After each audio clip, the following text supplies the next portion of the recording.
All right. This interview will touch on sportsmanship and gamemanship and issues in sports, and it'll also touch on diversity aspects in coaching. So, Coach, what is your location, your years coaching? What sports do you coach? Your demographics within those sports? Yeah, so I'm at Emporia State University. I've been here for roughly the last 5 years. Started my first year out as a volunteer coach, and then after that, I actually got hired full time. So I've spent 4 years here at Emporia State University as a full time strength and conditioning coach. When I first got started, I worked with volleyball, men's tennis, women's soccer, men's basketball, women's basketball, softball, and baseball. As of current, since we've added graduate assistants to our program, I now mainly work with men's basketball, women's basketball, baseball, and softball, and then I assist with football when time allows. And then demographics obviously can be different now that the transfer portal NIL is such a huge deal in sport. Mainly it's 18 to 22-year-olds. Sometimes we'll have kids, be granted extra years, transferring as graduate students. So I've had kids as old as 25. We've worked with kids from foreign countries, whether that's in Europe, whether they're from Asia, worked with kids all over the Midwest, from the West Coast to the East Coast, from Mexico to Canada. You kind of get all over the place, especially when you're talking about college athletics and sports like baseball and tennis especially. So that's kind of rundown on that one for you. So from your time here, is there a couple highlights you have from your coaching career? I got a few. I would say first one would be when my first class of athletes graduated. So my first year here as a volunteer, I worked with softball only. And, last year, the remainder of those students finally graduated, the ones that had, 4 or 5 years or whatever. So kind of bittersweet to watch them go because I started with them. And then I'd say a second one would be when our men's basketball team made the national tournament for the first time since 2007. So that was a huge deal. They did that 2 years ago and actually ended up winning their first round game, which I don't believe they'd ever done before. I think they'd actually always been first round exits. So that was a pretty fun one for me. So. Okay. Awesome. Now going into our questions here, is sportsmanship an important part of your coaching philosophy? And if it is, why? I think sportsmanship is an important part of my coaching philosophy. Obviously, in the weight room, it's a little bit different because you don't actually coach true sport. You coach an accessory to their sport, and it's kind of navigating that. I would say sportsmanship in the weight room is obviously it's revolved around the team, so it's being sport-centric in a sense with your teammates. So I think sportsmanship is helping your teammates, encouraging your teammates, but then also outside of that, respecting the coaches that spend their time to help you improve at your sport. Respect the weight room with all this equipment that's been given by donors, the school, all these people. Pick it up, take care of it. That way it lasts. That way you have these tools that help you actually improve at your sport. And I think that's why it's so important. Because obviously being from a small school, we don't have a ton of money. We don't get, what Alabama, Georgia gets all the time. So I think it's important to take care of our equipment, take care of our kids, and make sure teammates uplift each other because they're not getting all these things other teams are.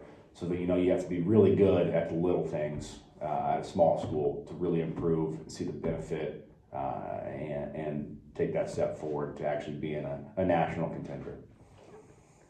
Okay. What one event regarding good sportsmanship sticks out to you the most from your coaching experiences? I'd say you see it through the years, especially a lot with women's sports too. When we're doing something like, say it's farmer carries for distance or doing something for time and an individual seems to be struggling, and I'll even use the whole, you were one of my athletes at one point in time. When we do maxes, somebody was doing something they'd never done before, everybody kind of gather around the rack and they'd encourage them, they'd cheer them on and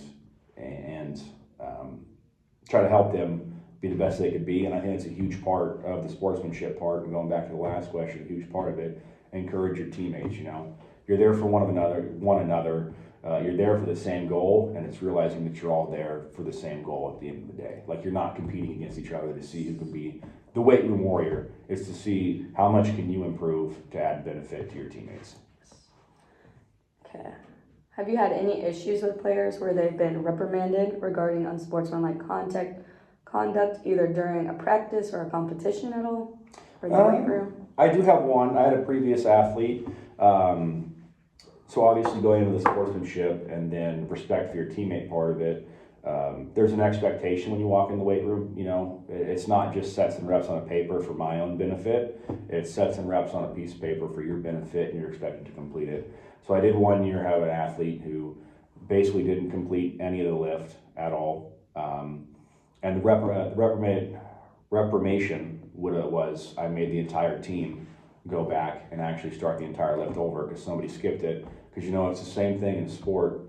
If an individual fails, you all fail because you're only as strong as the weakest link in the chain.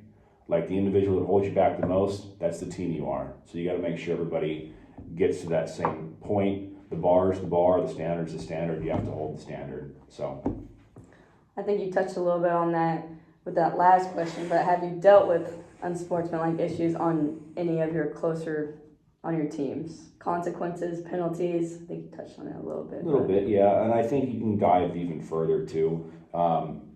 In the past, you know, I'll use another example that's happened a lot more since now we're starting to separate from COVID and we're starting to see some of the kids from COVID come out. Being late to things. There's no concept of time. There's no concept of unity. It's very individualized with kids nowadays. So, I mean, we have kids late for batting practice. We have kids late for weight sessions. We have kids that can't even go to class on time. And, you know, one of the things I've started to do, and, you know, instead of doing any kind of physical punishment or anything like that, take a step away and kind of make them realize the gravity of the situation. So I'll make them stand up in front of their teammates and apologize. It's not necessarily for the embarrassment. It's so they understand the situation. They actually have to vocalize what they did so it registers with them. And then they have to apologize for that. And, you know, obviously embarrassment's part of it. And hopefully that helps a little bit, and then understanding, hey, I've got a duty to this team. It's not just me as an individual. And you know, when it consistently happens, hey, that's when the head ball coach probably steps up and says something about it. And there's a reason, you know, over the years we have kids that aren't on the team anymore, just because they want to be an individual. They don't realize, you know, you're playing baseball, there are 9 guys out there. You play softball, there are 9 girls out there. Football is 11, basketball is 5. Like, you send one person out there, you're not going to win. Like, I don't care if you're Michael Jordan. You put Michael Jordan against 5 other guys that can actually play their sport well, especially at the college level.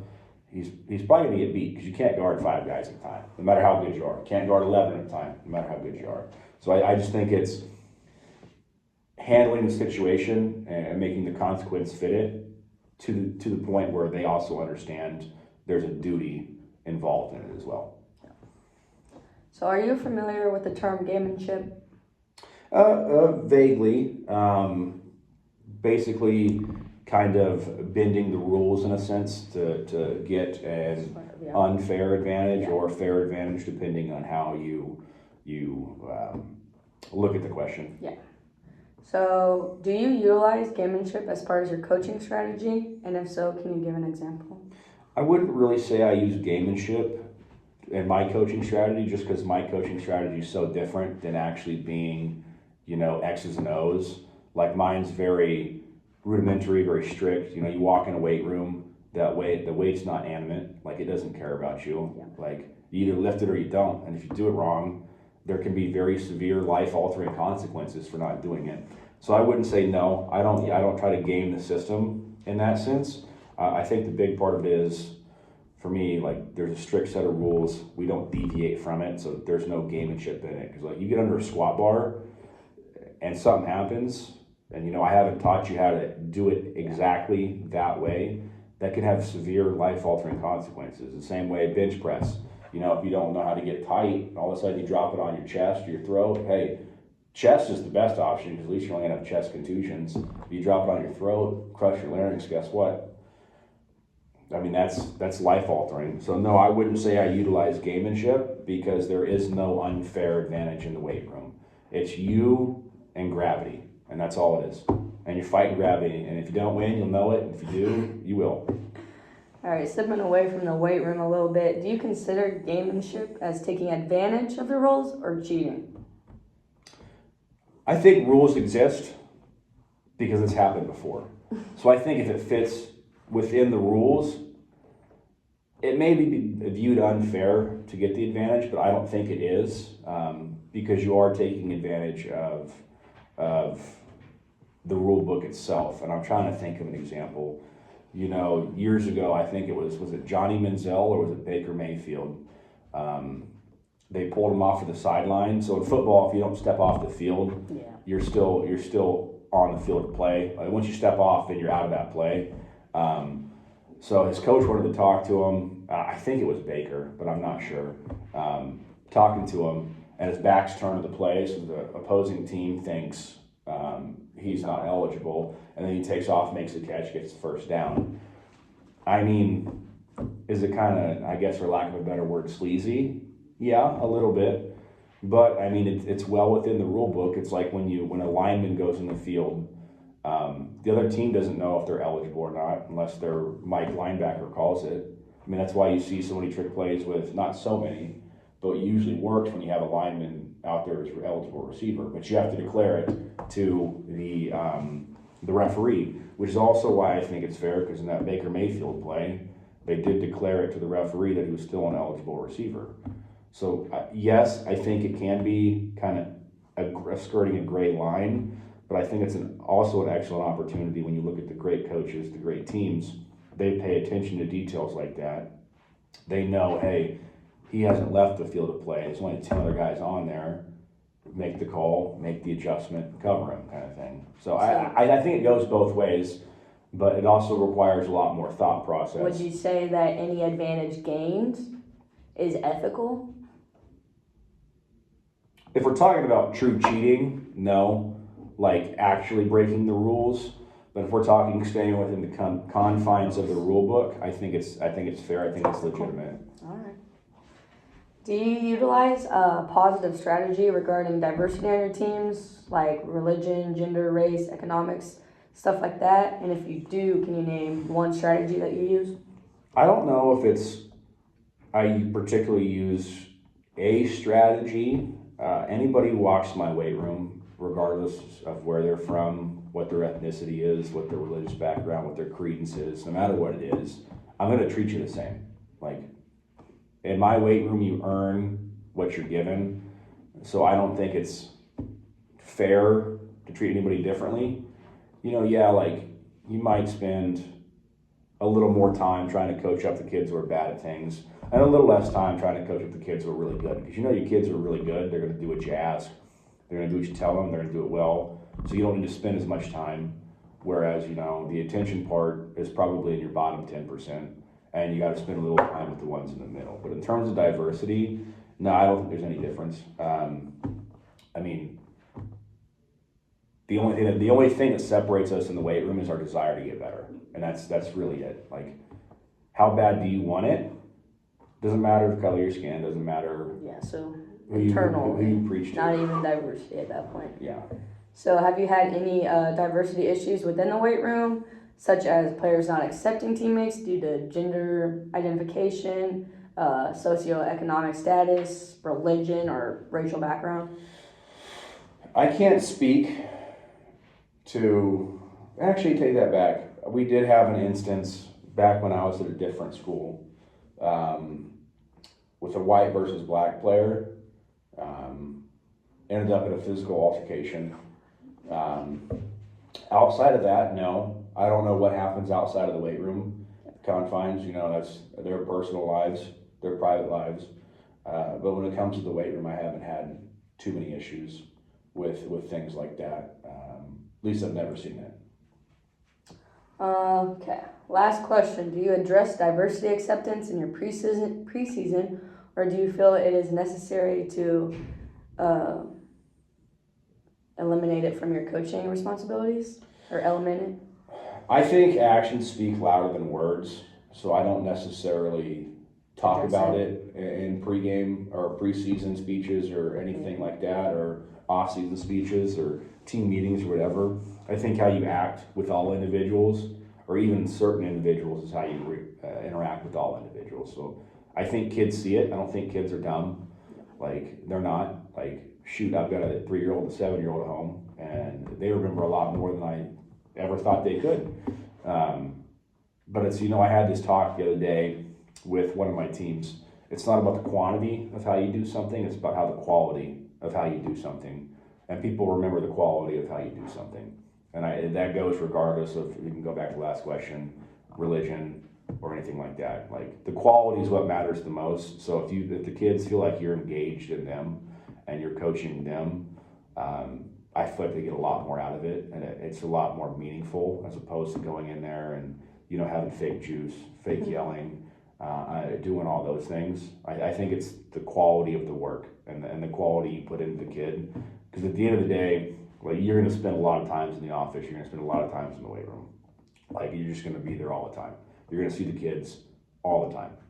And as a coach, you can't really shift from who you are. So, all coaches are different. Some coaches are yelly, yelly, rah, rah. Some coaches are more, not individualized it, but, put some effort into the kid. I think that's who I am, and I think that's the approach I take.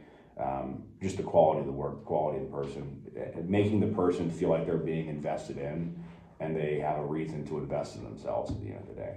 I think that's what matters most when it comes to diversity, acceptance, and inclusion, and all those things with kids, because they just want to feel like they matter, and they want to feel like they matter to the program. And it's our job as adults and coaches to make sure they feel accepted in the program. Okay. Awesome. So that was your last question. I just want to thank you for participating in this project, and that all your questions are in confidence. We're not judging any of your questions. They're going to be put to good use in sport awareness and such. So thank you. Awesome. Thank you for your time.